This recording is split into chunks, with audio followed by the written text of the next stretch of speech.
Atos dos Apóstolos, capítulo de número 1 e o verso de número 16. Atos, capítulo de número 1, verso de número 16.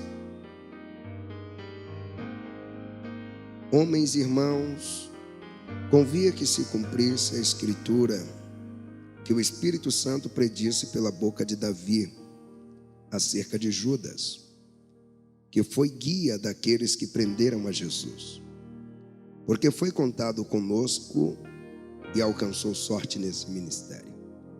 Ora, este adquiriu um campo com galardão da iniquidade, e precipitando-se, rebentou pelo meio, e todas as suas entranhas se derramaram. Amém.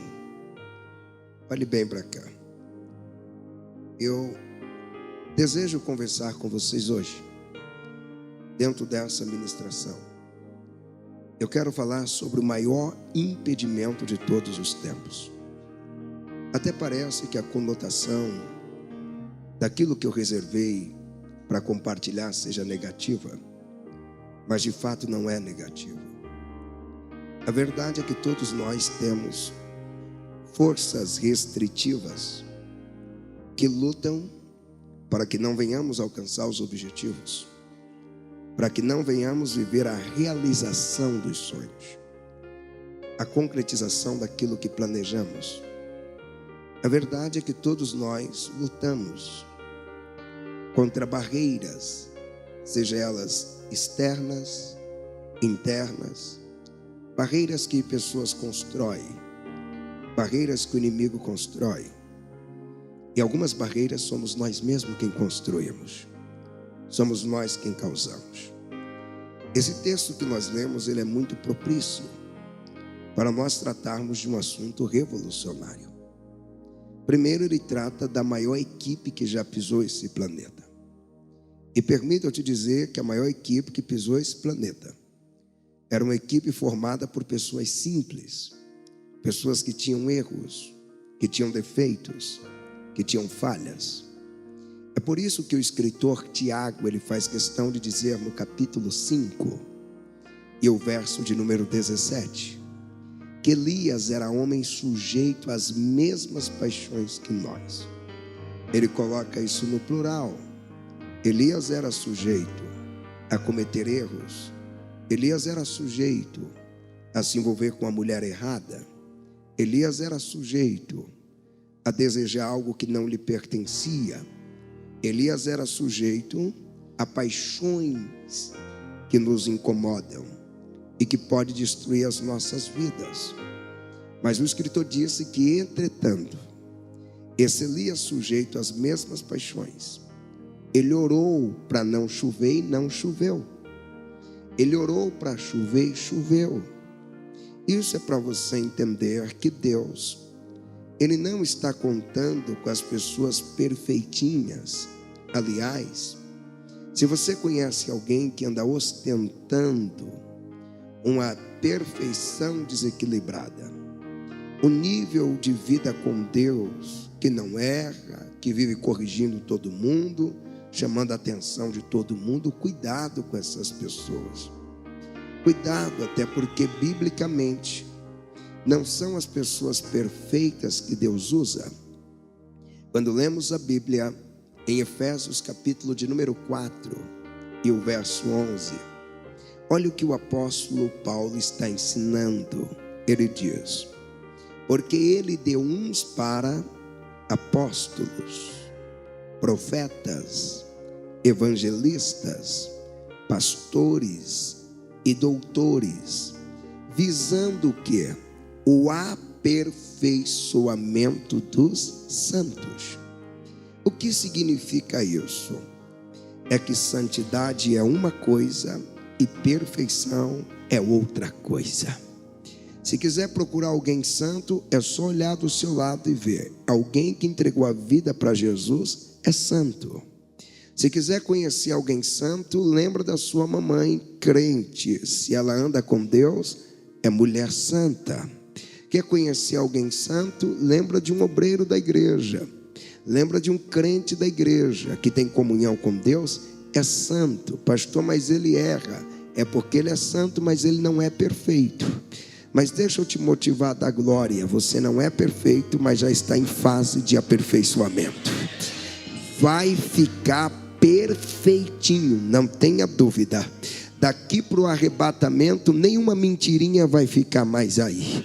Daqui para o arrebatamento, nenhum pecadinho, um pecadão vai ficar. Porque até aquilo que parece que ficou, no momento do arrebatamento, seremos transformados. Quem tem essa esperança? Oh, glórias ao nome do Senhor. Então Deus sempre trabalhou com pessoas como nós.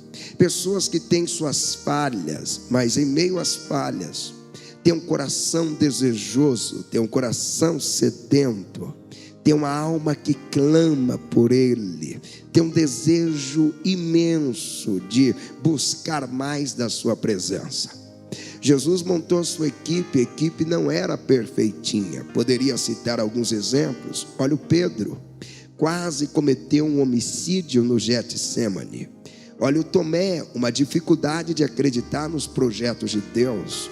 Olha o Filipe, tudo com ele era na base do cálculo. Quando Jesus perguntou, ou pediu, para dar alimento para a multidão, Filipe fez o cálculo e ele disse que tal quantia de dinheiro não daria. Olha para a equipe que Jesus tinha.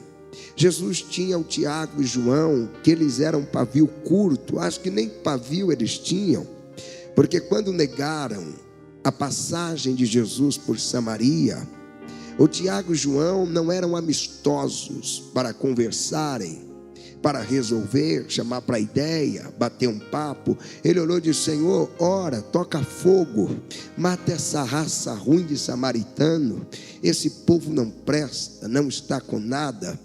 Mas no entanto que Jesus chamou 12, eu quero resumir bem a história. 11 desses homens, 11 se tornaram nomes de cidades. Olha, 11 desses homens se tornaram nomes de igrejas, nome de universidades. Poderia lembrar aqui de São Paulo, da Universidade São Judas Tadeu. 11 desses homens se tornaram nomes de ruas. 11 desses homens, os seus nomes ainda hoje são usados. Mas teve um que não conseguiu romper. Teve um que não avançou. Teve um que não fluiu. E por que ele não rompeu? Por que ele não fluiu? Se a liderança que ele tinha era a mesma dos outros. Teve um que não avançou. Por que não avançou? Se o alimento espiritual que ele recebia era o mesmo que os que avançavam estavam recebendo. Teve um que não rompeu. E como ele não rompe, sendo que o líder, o pastor da igreja era o mesmo, qual era o problema? Talvez essa é a sua pergunta acerca de você. Por que eu não estou rompendo? Por que eu não estou avançando? Por que as coisas não estão acontecendo para mim?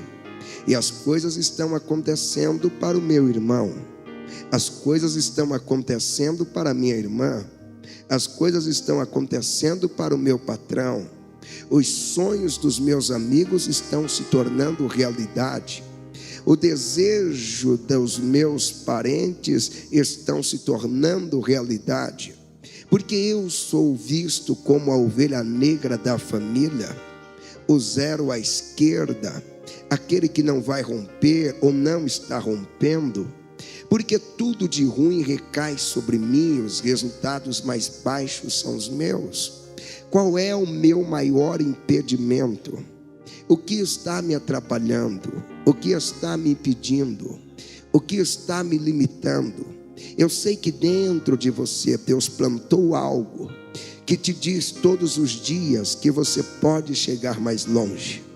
Eu sei que dentro de você há algo, há uma voz no seu interior, há um sentimento na sua alma que diz que você ainda não alcançou tudo de Deus, que tem mais para você alcançar, tem mais para você chegar. Eu sei que dentro de você é uma semente que brotou e que cresce dentro de você, dizendo que você é um projeto que deu certo. Eu sei que dentro de você há algo que te diz todos os dias que a faculdade é para você, é para os teus filhos, é para a sua família. Eu sei que dentro de você há algo que te diz todos os dias que Deus te escolheu e te levantou do mesmo jeito que levantou Moisés, o Davi, o Abraão. Mas tem algo tentando te impedir. Eu estou como profeta de Deus esta noite para liberar a palavra. Jó capítulo 42 e o verso 2, Jó disse: bem sei eu que tudo podes, e nenhum dos teus planos, nenhum pode ser impedido. Eu preciso profetizar, e vou profetizar para quem levantou a mão para receber. O que Deus planejou ao teu respeito vai se tornar realidade. Se alguém tem coragem de receber, toma posse. Pega isso, leva isso, vai se tornar realidade. Deus vai fazer. E por que não acontece na vida dos Judas? Com tantas promessas que aquele homem tinha, experiências de ter pregado o evangelho, e Judas vivenciou momentos de curas, de expulsar demônios, de pregar o evangelho. Está escrito em Lucas capítulo de número 10, que ele foi enviado. Aliás, capítulo 10 fala dos 70 que foram enviados, mas o capítulo 9 trata dos 12 que foram enviados. Eles foram enviados. Judas fazia parte da grande comissão, mas ele não rompeu. Qual era o problema de Judas? Para explicar qual era, primeiro eu quero citar quais não eram os problemas desse homem chamado Judas. Quais não eram os impedimentos dele? Assim como os impedimentos que eu vou citar, você pensa que são seus, mas não são impedimentos para você.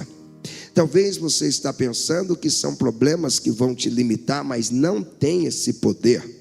Pastor, o que não foi impedimento para Judas? Quer ver? Calúnia. Judas não perdeu por ser caluniado. E a calúnia dói quando você é apontado de algo que você não fez, de algo que você não tem nem capacidade de fazer, nem sonha fazer, e às vezes de algo que você nunca vai fazer, pela sua índole, pela sua moral, pelos princípios que você carrega, pelas regras que você tem dentro de você.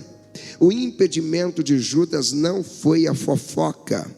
Judas não sofreu com isso. Fofocaram, falaram muito mal do Judas. O problema do Judas não foi a hipocrisia da equipe. Você está em uma equipe onde tem hipocrisia, onde as pessoas não são quem demonstra serem, onde as pessoas não são honestas como tem cara de que são, onde são lobos escondidos debaixo da lã de ovelhas. Esse não foi o problema do Judas. Judas não teve problema com a pobreza. Pastor, muito pobre, e no extremo da pobreza ele recorreu ao crime, ele recorreu a algum erro, ele cometeu algum pecado, ele cometeu alguma infração. Não, o problema de Judas não foi esse, porque esse não é o maior problema. Grava isso, leve escrito, anote, grave na sua memória.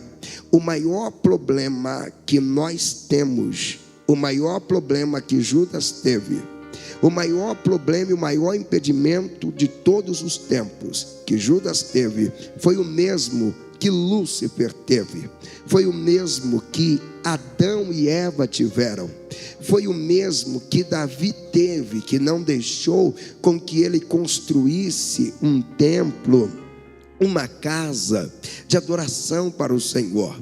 Pastor, qual é o maior impedimento? O maior impedimento, quer saber? Pega um espelho, pega o celular, coloque a câmera frontal, posiciona ele na sua frente. A imagem que aparecer lá, é ali que mora o seu maior impedimento. Vai até o espelho, a imagem que aparecer no espelho É ali que está o seu maior impedimento. Nada pode te impedir a não ser você mesmo. Nada pode matar os seus sonhos a não ser você mesmo. Nada pode te tirar do foco a não ser você mesmo. Ei, a macumbeira pode tentar de todas as formas, ela não pode destruir o seu casamento, mas você e o seu cônjuge juntos podem destruir e acabar com seu casamento. O inferno inteiro pode se levantar, que não pode te parar, mas você mesmo com as suas atitudes podem te parar, podem ser paralisados. Deixa eu dar exemplos bíblicos. Qual foi o maior problema de Adão? Não foi a cobra, ela sempre esteve no Éden. Aliás, ela chegou lá primeiro que ele. Os répteis foram criados primeiro que o ser humano. Então o problema de Adão não era a serpente. O problema de Adão era a vontade dele de comer o proibido, de provar o proibido, de se envolver com o proibido. Sabe aquela sensação que algumas pessoas têm de que quando está correndo risco lhes dá prazer, lhes dá alegria e satisfação? Era o problema de Adão, de comer o proibido, desejo. Ele era instigado, ele era puxado por isso. Esse foi o problema de Eva, o desejo dela. Qual foi o problema do Moisés quando matou o egípcio? Não foi o egípcio, o problema estava nele, muito violento, agressivo, bateu tanto que matou o egípcio e ocultou o corpo dele na areia. Qual foi o problema de Sansão? O problema foi Dalila? Não, prostitutas sempre existiram, elas existem aqui em São Paulo. Pastor, quando vai acabar isso? Não é a oração que vai acabar, acaba os clientes e acaba a prostituição. Ninguém deseja elas, ninguém procura elas, e elas vão procurar outra coisa para fazer. Elas vão ter que sair dos prostíbulos, vão ter que sair das ruas. Então o problema não é a prostituta, o problema está em nós. Até Jesus ensinou isso. Jesus disse: se o teu olho te escandaliza, não mude de país não. Se o teu olho te escandaliza, não mude de cidade não. Se o teu olho te escandaliza, arranque ele, porque o problema não está nos outros, o problema está em você que tem esses olhos que te escandaliza. Jesus disse: se o problema é a mão que pega o que não te pertence, que quer tocar o que não é para ser tocado, não é para você se afastar das coisas ou pedir para que as coisas sejam tiradas de perto de você. Corte a sua mão. O que Jesus está dizendo? Mude você, porque o problema está em você. Qual foi o problema de Saul? Ele mesmo. E qual é o problema desse Judas? O problema, pastor, é o diabo. Não, o diabo sempre esteve aqui. Porque o diabo não foi problema para Abraão, porque o diabo não foi problema nem para o Jó. Se você ler o texto, você vai entender que o Jó nunca atribuiu nada ao diabo, embora era o diabo provocando. Sabe o que Jó dizia? Eu não dou crédito para o diabo, para mim quem me deu foi Deus, para mim quem tirou foi Deus.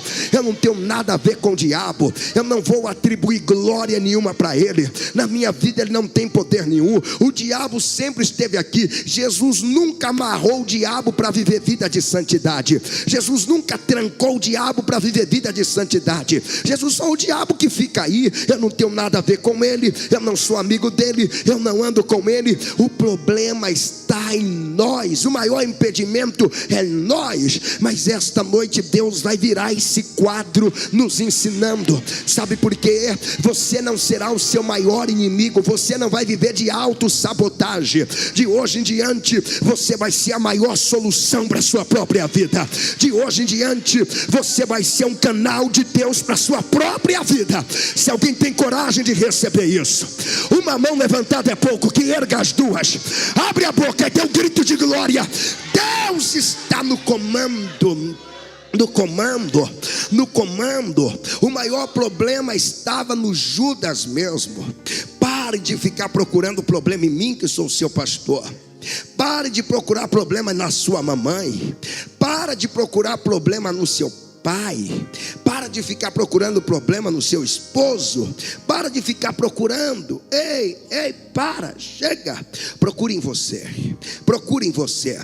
Você lembra do que Paulo ensina em Romanos capítulo de número 12, o verso 2? E não vos conformeis com esse mundo, mas transformai-vos. Como? Sai aí quebrando pontes? Não. Construindo pontes? Não. Muda o curso dos rios? Não.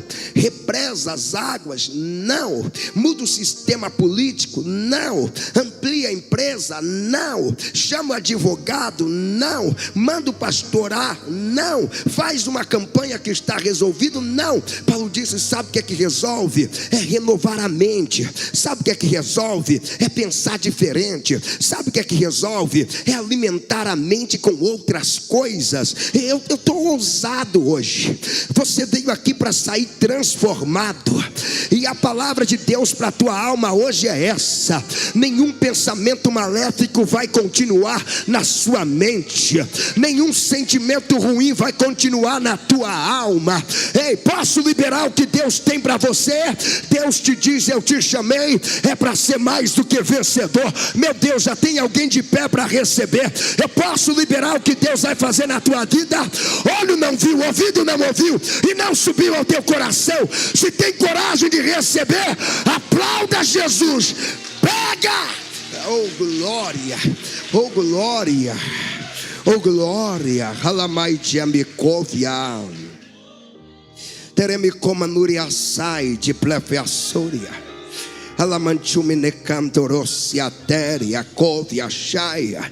E qual foi o problemão do Judas, pastor? Eu destaquei alguns e já vou concluir. Primeiro problema que fez o Judas se terminar mal, e isso vai fazer qualquer um que praticar terminar mal. O Judas era mestre em trocar o eterno pelo passageiro. Não troque, não negocia, não negocie valores eternos por prazeres passageiros, coisas casuais que não vão te levar a viver o que Deus tem para a sua vida. Não troque. Não faça como um homem na Bíblia, um moço chamado Geazi, que ele troca um chamado profético exatamente por alguns presentinhos que ele poderia trabalhar para comprar, poderia trabalhar para ter. Não troque. Não troque a tua salvação pelas noites da curtição. Não troque. Não troque a tua comunhão com Deus pela comunhão com um namoradinho que não vale nada e que nunca amou Jesus. Não troque. Não troque a sua comunhão com Deus e nem a sua família, que é um projeto para a eternidade, por um homem que você encontrou aí, um pé de cana, drogado, sem futuro, que nunca amou a Deus e nem ao próximo de verdade. Não troque. Aquilo que é eterno é eterno. O Judas trocou Jesus por 30 moedas de pratas, igual muitos fazem. Se você aumentar o meu salário em 30%, que mal tem eu enganar, que mal tem eu mentir, que mal tem eu trapacear, que mal tem eu me vender. Não se venda, não se venda. Você não tem nada a ver com esse sistema corrupto. Não se venda. Deus te levantou como José no Egito, não é para se corromper com o Egito, é para revolucionar o Egito. Deus te chamou como Daniel na Babilônia, ainda que tenha cova de leões, você entra, porque Deus entra com você, mas você não se vende. Deus te chamou igual Sadraque, Mesaque, Abednego. Meus valores eu não troco. Que tenha fornalha, que me queime, que eu vire churrasco, me torre, acabe comigo, mas a minha aliança com meu Deus é irrevogável. Eu não vou trocar. Tem alguém me ouvindo aqui? Não troque a tua unção por nada. Não troque o teu ministério por nada. Teu nome já está no livro da vida. Deixa o diabo ficar irado. Eu vou melhorar. Deixa Satanás morder a cauda, chorar de raiva. Mas aquilo que é eterno, você não negocia. Não negocia. Sabe por quê? Pode ser hoje que a última trombeta vai tocar. Pode ser hoje o arrebatamento. A igreja do arrebatamento, a igreja que crê, abre a boca e glorifica. Eu profetizo de Deus agora. Recebe graça, porque que haja o que houver, você vai permanecer de pé. Recebe autoridade. Alguém aqui é batizado com o Espírito Santo? Alguém aqui tem comunhão com Deus? Então não perca a oportunidade. Abre a boca e ora em línguas. É a igreja do avivamento. É a igreja que está rompendo. Tem alguém me ouvindo aqui? Tem alguém me entendendo aqui? Tem alguém recebendo?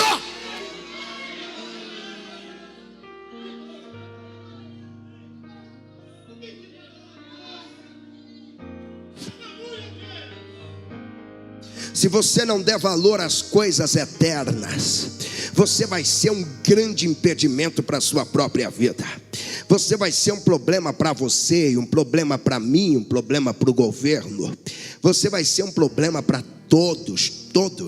Se você troca o maior patrimônio da vida, nós dizemos que nós temos dois grandes patrimônios. Há filósofos que defendem essa ideia.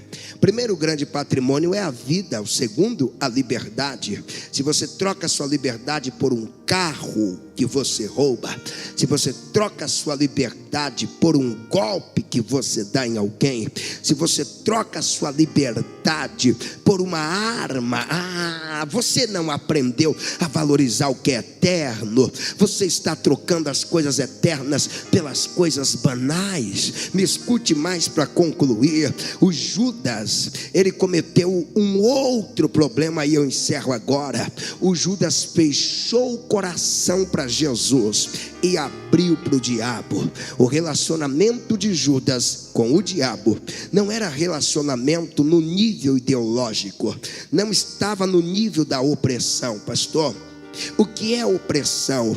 É quando algo te aperta por fora, é quando algo te incomoda por fora. O que é opressão? É quando às vezes você vê um vulto lá na sua casa e você sente uma angústia muito grande. É opressão, é o vulto, está fora, não está em você, não está tomando a sua vida. O caso de Judas não era opressão. O caso de Judas é que o diabo achou o coração dele e o Judas abriu o coração e o inimigo colocou no coração de Judas o que queria. Escute isso. Você estudou física, não foi? Você lembra como que se calculava velocidade? Lembra? Você usava a fórmula. Para quê? Tempo, espaço e a velocidade para você chegar à conclusão. O diabo só precisa de duas coisas para tomar o seu coração, para tomar o meu coração, para tomar o nosso coração. O diabo só precisa de duas coisas para levar alguém ao suicídio, para destruir um casamento. O diabo só precisa de duas coisas para tirar um homem da sua casa e colocá-lo na prostituição. O diabo só precisa de duas coisas. Primeiro, ele precisa de um tempo disponível. Você tem tempo para ele? Você tem tempo para alimentar as ideias dele?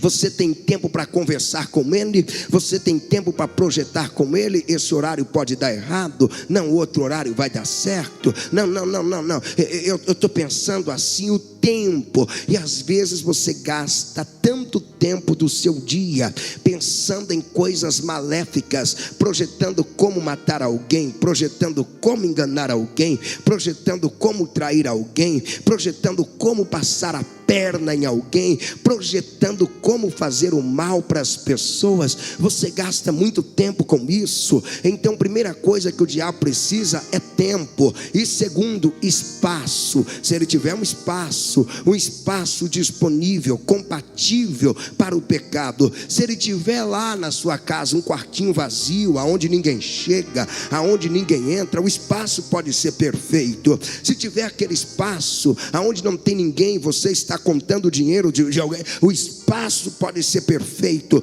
Pastor, como eu quebro as pernas do diabo? Primeiro, vida com Deus. E se ele te procurar, diz: minha agenda está lotada, Satanás. Se ele te procurar, diga para ele: minha agenda está lotada, minha agenda está cheia, eu não estou tendo tempo para nada. A minha agenda está cheia porque daqui a pouco eu tenho reunião com os anjos. A minha agenda está cheia porque daqui a pouco eu tenho que entrar na presença do meu rei. A minha agenda está está cheia, porque o meu rei mandou para mim aqui um documento, um contrato. Ele mandou 2 testamentos e eu preciso ler esse documento. Eu preciso ler cada cláusula, os direitos e os deveres que eu tenho nesse documento. Ei, se o diabo te procurar, diga: não tenho espaço, Satanás, porque aquele espacinho que tinha lá na minha casa já virou quartinho de oração. Eu não tenho espaço, Satanás. Aquele espacinho que tinha para mim ficar sozinho virou espaço de leitura bíblica. Ei, avisa para o diabo que o teu coração está fechado para o ódio, mas está aberto para a glória de Deus. Avisa para o diabo que o teu coração está fechado para o mundo, mas o céu já está dentro do teu coração. Avisa para o diabo que não adianta ele vir, porque quem te chamou garante: eu edificarei a minha igreja e as portas do inferno não prevalecerão. O primeiro que tiver coragem de levantar as 2 mãos, abrir a boca e dar glória, vai receber a autoridade de Deus agora.